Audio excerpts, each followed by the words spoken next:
I 35 cheated on my husband 36 and had an affair. I feel guilty but am scared to tell him because of his bipolar and he has been previously violent. What should I do? Story 1. I will try and keep it brief, but there has been a lot over so much time. Even the condensed version does not come close to how it really has been.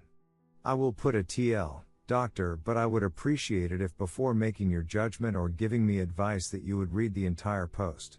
My husband and I have been together for 8 years and married for 5 of those years. We also have a son, who's 4. The past 2 years have been incredibly difficult. If I had to pinpoint a significant moment that caused our relationship to go on a downward spiral, was his father getting ill roughly 2 to 3 years ago and then his passing a few months after. Around that time, his sister, who has repeated substance abuse problems and is in out of jobs, wreaking havoc on our relationship. That's when his behaviors became more erratic. Then an argument close to 2 years ago where he became physically aggressive towards me. The fight was related to my sister-in-law. He got physically aggressive and then disappeared for a whole month. It took him an entire week to contact me. An entire month he was gone for. I was completely on my own with a toddler, while working and stressing over him. I was struggling a lot. He hardly reached out to us. During that period I had to get back on antidepressants, which I hadn't been on since my early 20s. The affair started around that time period as well. I confided in a work colleague of mine and was venting to him a lot because he also knew about the problems my husband and I were having prior to our fight. He became an emotional outlet and a tremendous help to me. He was helping me out, running errands, picking up my work slack, helping with my son, and most importantly, he was emotionally there when I had no one. The affair was an S-time because back then I regarded his help as strictly platonic and I was desperate and needed all the help I could get. A month passed, and after that incident I pleaded with him to go to couples counseling or to seek therapy or a grief counselor. He refused. This is a comment I posted in 2019 and it describes what the situation was like. I'm doing my best.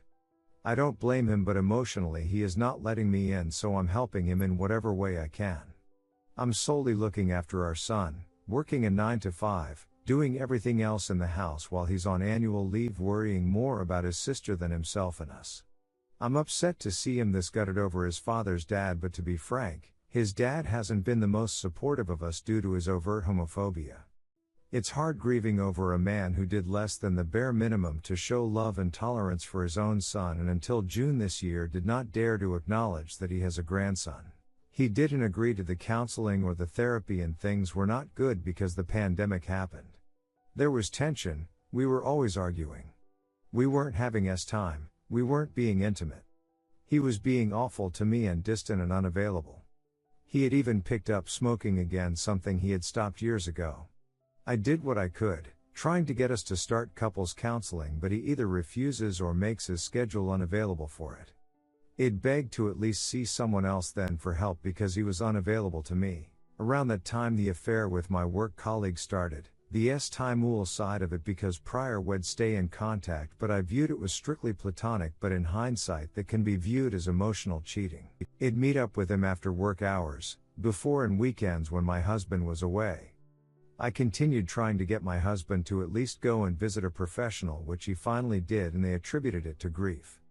He got on antidepressants and seemed like his happy normal self again. It didn't last long and we reached another breaking point. He was so much worse than before. We reached a final breaking point when he started snapping at our toddler. During that period he'd shout at me over little things but never at our son. I told him that he needs to get it together because his behavior wasn't acceptable. I was close to either moving back in with my mom with our son or telling him to leave. He finally started therapy. Last month he got diagnosed with bipolar disorder and got prescribed medication. He snaps at me when I remind him to take it, but we started couples counseling and only now do I feel like it's going somewhere. With the affair, as soon as I ended it, I switched departments at work. I don't text him or interact with him much. I have completely distanced myself from that relationship. I got tested. Regardless of that, my husband and I haven't had time in months.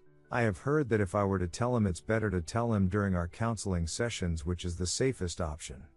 Given everything that I have tried to condense above, His erratic mood and behavior, self-destructive and destructive tendencies, I'm unsure if telling him is the best choice.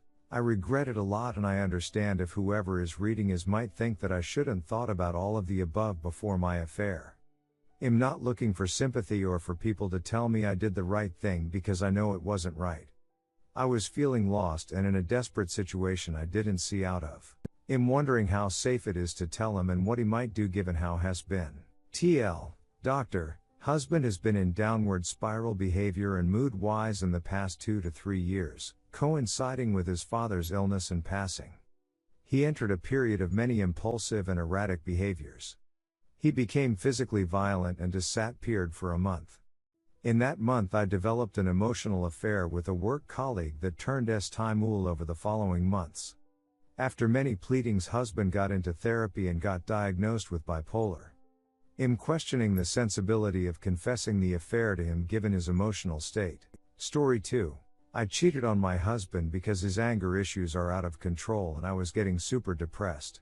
I'm going to try to make this as short as possible while giving you background. We have been married for over 2 years, together for almost 4 years. We have a 6-month-old girl and a 20-month-old girl. My husband, 25, has anger issues. He yells and curses at me. I am 22 all the time. He also yells at our 19-month-old. He throws things.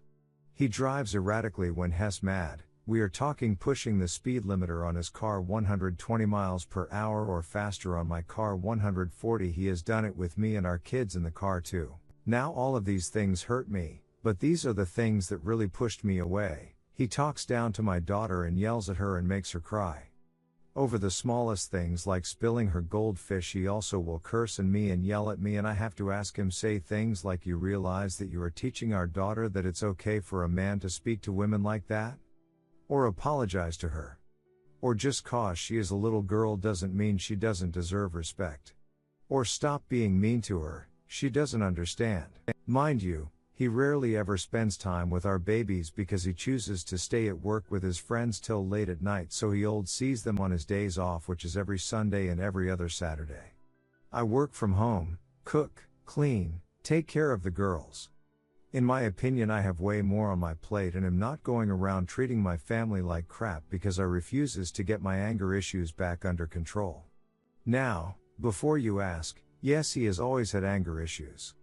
But the thing is, he used to exercise and read the Bible and pray and go to church, but he has stopped.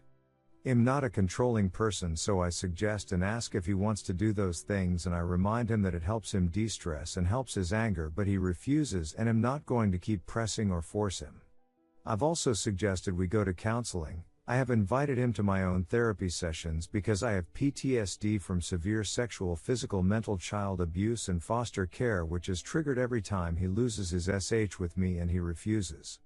I've started to go out after I put the kids to sleep, like with my girlfriends and my sister. Yes, my kids sleep through the night, so no, he isn't left watching them, and I've started to go to church on my own since he won't go, and I really have been working on myself in the midst of these issues, but I slipped up.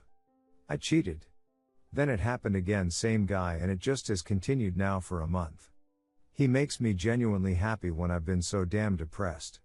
He looks at me like I'm beautiful and just the prettiest thing he ever saw.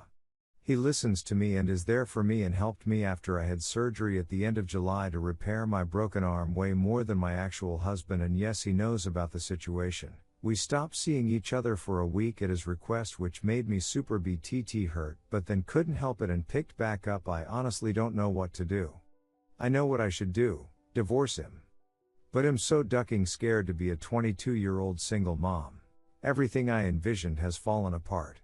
I'm still in love with my husband, but not this version of him who refuses to drop his pride and get help, not this version who yells at me and curses at me daily. Not this version who is teaching our daughters that it's okay for your husband daddy to disrespect you.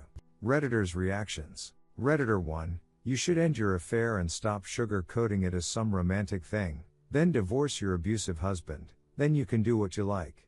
Cheating is not the correct path to take, and what do you think your rageaholic husband will do when he finds out? Your current boyfriend AP is not a good person. He is looking for free time and getting it at the expense of a family. Redditor 4, So you're saying that you feel comfortable ducking over someone who's extremely volatile and allegedly just completely unhinged, doing something that would lead normal people to explode, and you're doing the absolute most dangerous thing for yourself and your children, and you're completely okay putting yourself in that level of alleged harm's way?